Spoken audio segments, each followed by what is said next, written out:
തലത്തിലേക്ക്. അപ്പം doctor A സമ്പത്ത്, ഈ ബജറ്റിനെ കുറിച്ച് കുറേ ആക്ഷേപങ്ങൾ ബജറ്റ് പ്രഖ്യാപനത്തിന് ശേഷം വന്നല്ലോ. അതായത് ഉദ്ദിഷ്ട കാര്യത്തിന് ഉപകാര സ്മരണ അല്ലെങ്കിൽ ഒരു പ്രത്യുപകാര ബജറ്റ് എന്നൊക്കെയുള്ള ആക്ഷേപങ്ങൾ വരുന്നുണ്ട്.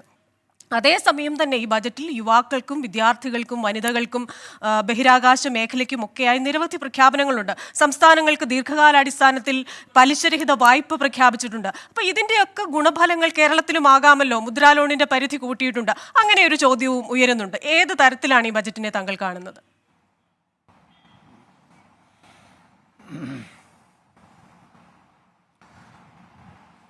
ശ്രീമതി നിർമ്മല സീതാരാമൻ്റെ തുടർച്ചയായ 7ാമത്തെ ബജറ്റാണിത്.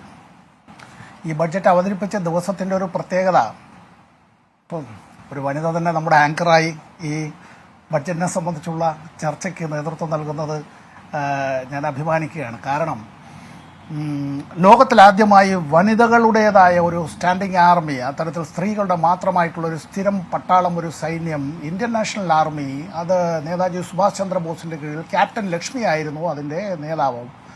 ആ പട നയിച്ചത് ക്യാപ്റ്റൻ ലക്ഷ്മിയാണ്.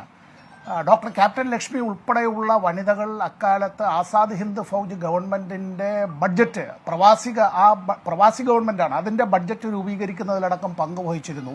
ആ മഹത് വ്യക്തിത്വം ക്യാപ്റ്റൻ ലക്ഷ്മി നിര്യാണമടഞ്ഞിട്ടുന്ന 12ാമത്തെ വർഷമാണ്. അപ്പോഴാണ് ഒരു മാന്യ വനിത നമ്മുടെ ബഡ്ജറ്റ് ഇവിടെ അവതരിപ്പിച്ചത്.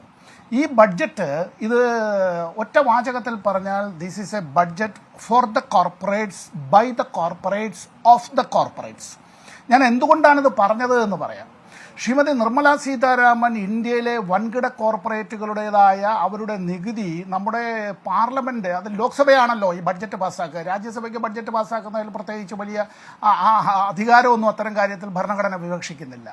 2019-2020 ആണ്ടിൽ 2,34,170 കോടി രൂപയും 2020-21 2,02,781 കോടി രൂപയും 2021-22 1,74,966 കോടി രൂപയും 2022-23 2,09,144 കോടി രൂപയുമാണ് കിട്ടാക്കടം എന്നുള്ള നിലയിൽ എഴുതി തള്ളിയത്.